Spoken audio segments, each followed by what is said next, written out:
What you're about to watch was absolutely necessary. A Hamas official was grilled on radio, on live radio, and it was pretty epic. Check it out. I'm talking about the innocent people who were killed, and I'm talking about the innocent people who were held hostage. I'm not talking about soldiers. And I'm interested, actually, because you can't defend it. You're not even trying to defend it.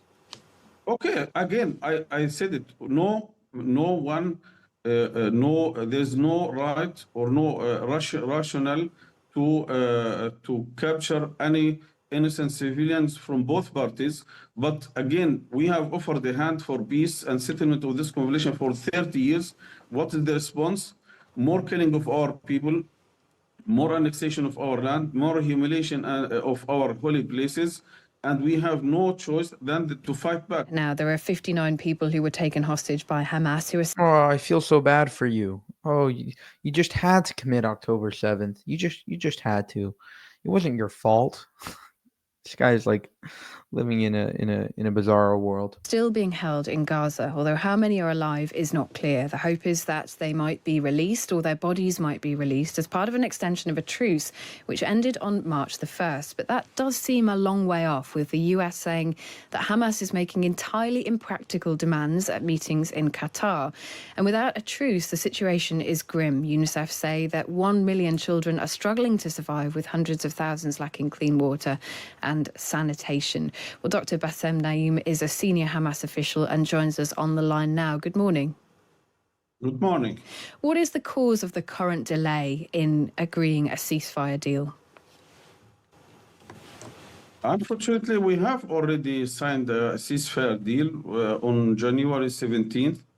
This deal is composed of 3 phases. Phase 1, 42 days, which ended on March 1st.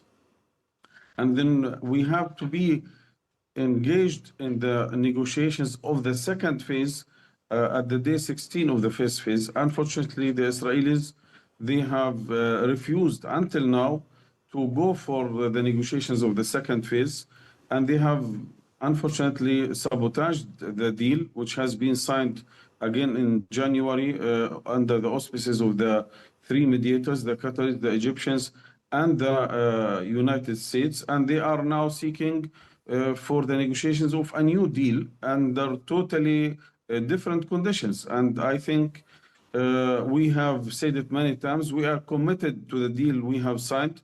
We have already fulfilled our obligations. The mediators and the international community is obliged now to oblige Israel to go for implementing the deal. Yeah. Israel is until now. I don't want to talk about what happened in the past. I want to talk about what's going to happen in the future. That agreement has clearly broken down. A new one needs to be brokered. So I ask you again, what is Hamas willing to agree to secure a ceasefire? Well, it is not. We are not talking about the past. We are talking about a deal has been signed. Why it is broken as if you are taking as granted for the Israelis to sabotage the deal. We have signed the deal. We are committed to this deal, and we are ready to fulfill our obligations. Now it is the turn of Israel to implement the deal. Despite of this, we have cooperatively and positively. We were contacted by the Americans to try to bridge this gap created by the Israelis, and we have said, okay, we can go for the release of one American captured Israeli soldier who has an American nationality, plus the bodies of other 4 soldiers. But at the same time, we want to be sure that we will be engaged in the negotiations of the second phase, which guarantee the total withdrawal of the Israeli forces from the Gaza Strip. Yeah, and Israel... It's so hard to listen to this guy because he's like, the Jews are making problems. The Israelis, it's their fault. You are being practical, really? Being practical? He's saying that, look how practical we are. We're giving you back the bodies of the people we killed on October 7th and now we're giving them back to you as bodies. Look how practical that is. You don't see that we're being practical? Are you crazy? Are you out of your mind? This guy is like, what do you mean? We are being civilized. We are giving you back the bodies of the people we murdered on October 7th. And Israel has said that that is not acceptable. How many of the hostages are still alive? I have no clear idea about how many of the captured Israeli soldiers are still alive How can you have no idea? How can you have no idea? Because this is I am living outside now.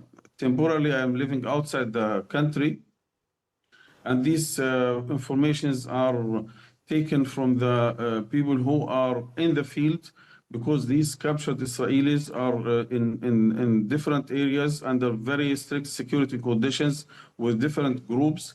But I have to remember everyone that it is always asked about how many Israeli soldiers are still alive, but no one is asking about how many thousands of Palestinians, including men and women and children and minors, I'm are asking in you. Israeli I'm custody. asking you how many are alive, because Hamas is in control of the number of hostages and should know how many of those 59 people. I am How talking many of about those 59 personally. people are still alive? I Why personally, will Hamas not release all the hostages now, which would be the easiest way to stop this? yes, we have said it. We are ready to release all the captured Israeli soldiers. In return, our thousands Palestinian prisoners, including men and women and children who are living in a very dire conditions, to be released, and to announce the end of this war, the total withdrawal of the Israeli forces, and to open Yeah, the and the US has gate.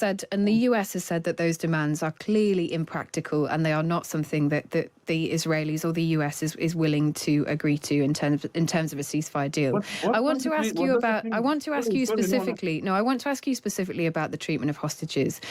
Hamas has been accused of using hostages as bargaining chips, of treating them very badly. Some of the returned hostages say they were abused, they were starved, they were threatened by armed men.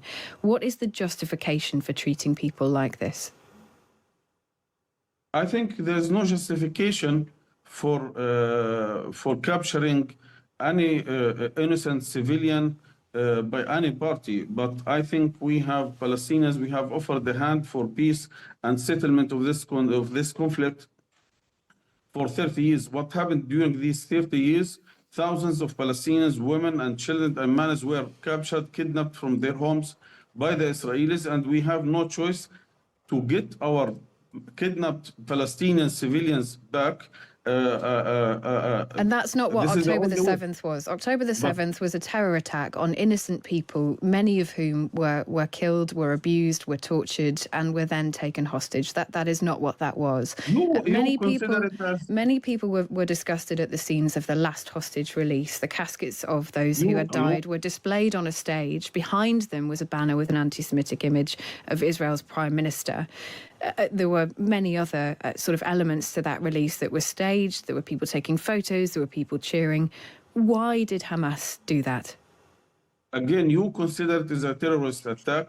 For us, it is a resistance fighting back for 75 years of racist colonial occupation. Thousands and thousands of our people were forcefully displaced. For thousands and thousands were kidnapped.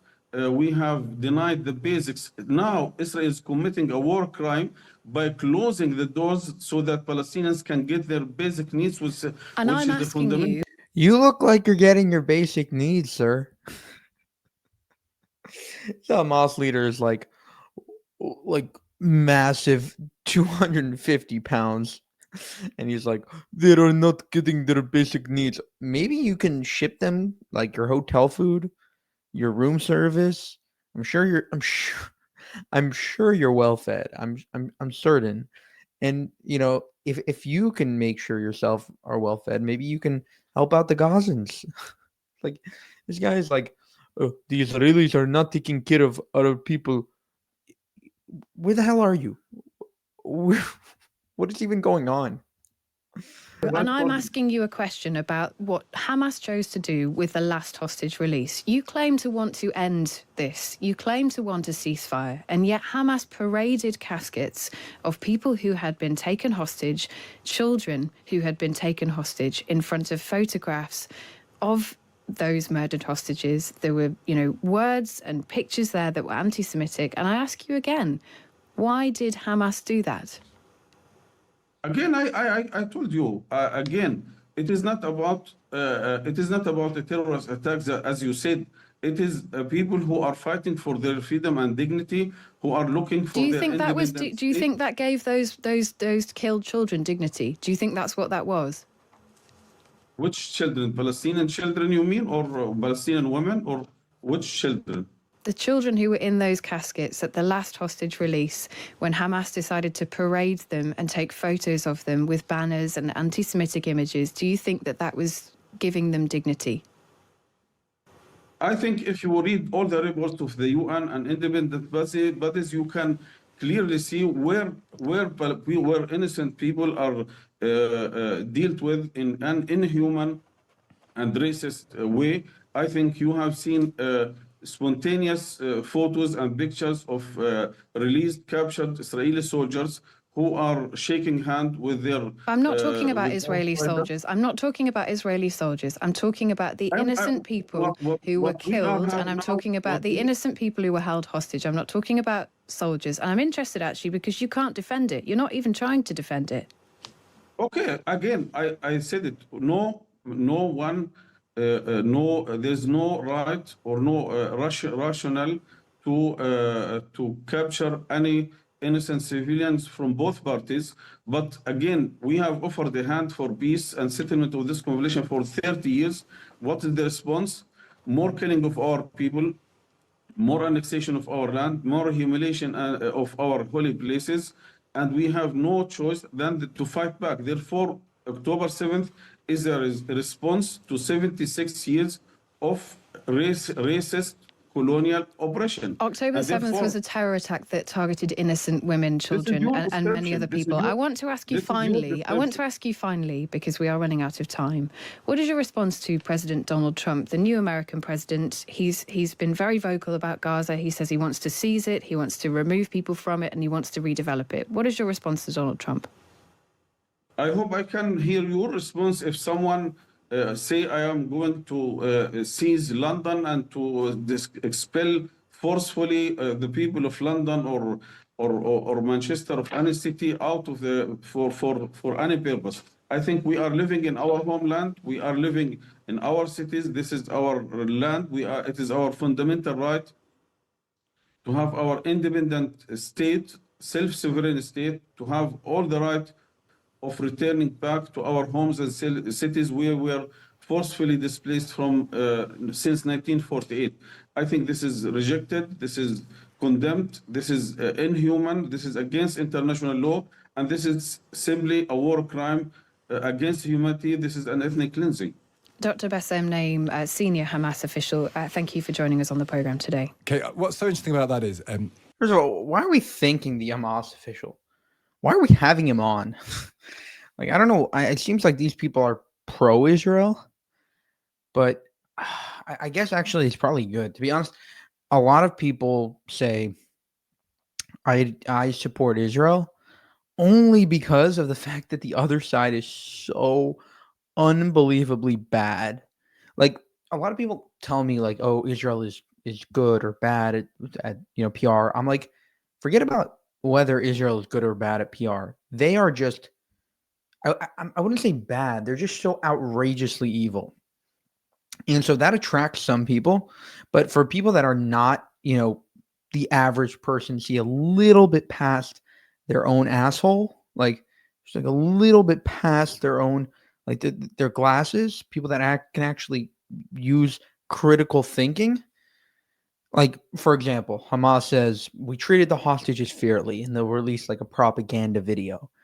And then there'll be people on TikTok like, wow, they treated them so well. But like people that like are actual critical thinkers, which is, I think 70% or 80% of the population, are like, oh yeah, okay. They made them do that. And so It's not so much that Israel has to be good at propaganda. It's just that the other side is so blatantly evil that if you are a good person, you pretty much can't be anti-Israel. You can't be pro-Israel. Can't be anti-Israel, sorry. So I'll leave it at that. The guy made an embarrassment of himself. And his whole justification about the hostages is sickening. For more, subscribe to the channel. If you want to help us make more of these videos, there's one thing that you can do, and that is go to buymeacoffee.com/JewishUncensored. You can also go to our channel memberships and subscribe there as well. Thank you for watching, and have a good one.